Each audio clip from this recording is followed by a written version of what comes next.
আমি লুটপাট করি খাই না, আমাদের ফ্যামিলির একটা ঐতিহ্য আছে, আমরা ব্যবসায়ী করি না, ব্যবসা করে ভাত খাই, কর্ম করে ভাত খাই। এই যে লুটপাট হচ্ছে সবারই করেন না তাকে আমি এই গান আমি দখল করার আগে নাই, এখন বড় বড় কথা বলে আমরা গান দখল করছি। গান ওরা ভয়ে ভয় গেছে, গাছে যে কাজ করবে কে কাজ করবে, শ্রমিক কাজ করবে, আমি নিজামপতি কাজ করবো সেখানে আমি ছিলাম, কেউ চোখে রাখা ছিল না, তারা শুধু লুটপাট করছে রাখুন লুটপাট করি, হিন্দুদের স্বর্ণ নিচ্ছে, টাকা নিচ্ছে, এই সমস্ত মজুমাল নিচ্ছে। নেওয়ার পরে সকালবেলা আমি আসি, আমি আদিম সাহেব আমাদের দায়িত্ব দিচ্ছে পোস্টালি, যেখানে আমাদের ওসি সাহেবের সেখানে নিরাপত্তা, ওনার ভাষা, মেয়েদের সাথে ভাষা সবকিছু মিলে দিলে শান্ত পরিবেশ সৃষ্টি করার জন্য আমাকে দায়িত্ব দিচ্ছে রোজকারিতে। সকালবেলা যাই দেখছি আমার এলাকার অবস্থা 12টা, তখন আমি যাওয়ার সাথে সাথে মিছিল শুরু হয়ে গেছে।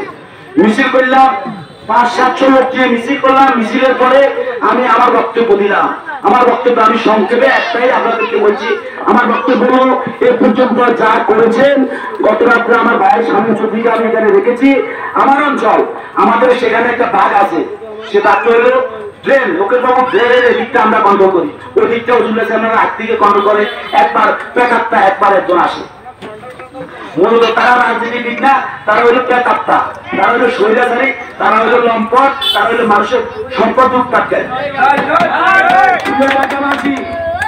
যারা যেদিন বিএনপি ক্ষমতা থেকে চলে যায় সেদিন ঢাকাতে গিয়ে এই 5 তারিখের আগে 4 তারিখে এসে 5 তারিখে লুটপাট করেছে, সেই লোকগুলি কারা আপনারা জেনে নেবেন।